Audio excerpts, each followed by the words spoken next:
Assalamualaikum warahmatullahi wabarakatuh. Puji syukur kehadiran Allah Subhanahu wa taala karenanya kita masih diberi kesempatan untuk hadir pada pertemuan kali ini. Tak lupa pula kita kirimkan sholawat serta salam kepada junjungan Nabi Muhammad SAW yang telah membawa kita dari alam gelap gulita menuju alam yang terang benderang. Baik, saya Nur Asia. Saya akan membahas definisi kutipan, catatan kaki, dan daftar pustaka. Kutipan adalah pengambilan atau penyalinan sebagian kalimat, pernyataan atau gagasan dari sumber lain yang digunakan dalam sebuah tulisan untuk mendukung atau memperkuat argumen.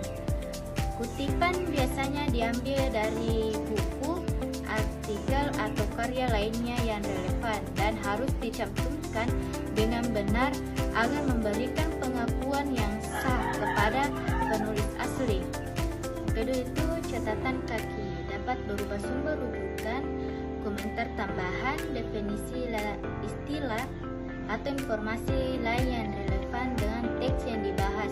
Sedangkan daftar pustaka adalah daftar yang berisi informasi lengkap tentang sumber yang digunakan atau dirujuk dalam sebuah karya tulis seperti buku, artikel, jurnal, situs web, atau sumber lainnya. Pembahasan kedua itu penulisan karya ilmiah merupakan salah satu bentuk pengabdian seseorang kepada keabadian perubahan. Melalui tulisan karya ilmiah, seseorang sedang menginformasikan ide, argumentasi, ataupun temuan dari hasil kegiatan ilmiah kepada pembaca. Adapun unsur-unsur daftar pustaka yaitu penulisan, yang kedua tahun terbit, yang ketiga judul karya, yang keempat edisi, yang kelima penerbit, yang keenam volume dan nomor, yang ketujuh tempat terbit, yang kedelapan URL, yang kesembilan tanggal akses.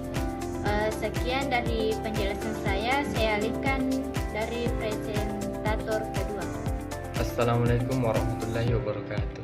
Saya atas nama Robi Syafiq, pemateri kedua dari kelompok 6. Saya akan menjelaskan sebuah materi tentang pengertian catatan kaki, penulisan catatan kaki, dan susunan catatan kaki. Yang pertama, pengertian catatan kaki. Catatan kaki adalah daftar keterangan khusus yang ditulis bagian bawah setiap lembaran atau akhir bab karya ilmiah. Jadi, catatan kaki itu keterangan tambahan yang terletak bagian bawah halaman dan dipisahkan dari teks karya ilmiah. Selanjutnya, yang kedua, penulisan catatan kaki. Penulisan catatan kaki mengikuti aturan tertentu tergantung pada gaya penulisan yang digunakan. Misalnya gaya Chicago, gaya MLA, atau gaya apa. Namun secara umum, catatan kaki ditulis dengan format yang spesifik dan ditetapkan di bagian bawah halaman. Yang ketiga, susunan catatan kaki. Susunan catatan kaki ini memiliki beberapa elemen-elemen. Yang pertama, nama penulis. Yang kedua, judul sumber. Yang ketiga, informasi penerbit. Yang keempat, nomor halaman. Dan yang kelima, link atau URL. Tips penulisan catatan kaki. Yang pertama itu penomoran. Setiap catatan kaki harus dimulai dengan angka superscript yang unik untuk di tiap sumber. Yang kedua, konsistensi. Pastikan menggunakan format yang konsisten untuk semua catatan kaki, terutama dalam mencantumkan elemen seperti nama penulis, judul, dan informasi penerbit. Yang ketiga, tepat waktu.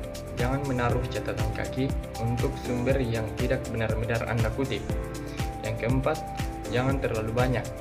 Menghindari penggunaan catatan kaki yang berlebihan hanya untuk digunakan catatan kaki jika benar-benar diperlukan untuk memberi penjelasan atau referensi yang tidak dapat dimasukkan langsung ke dalam teks utama. Sekian dari saya. Assalamualaikum warahmatullahi wabarakatuh.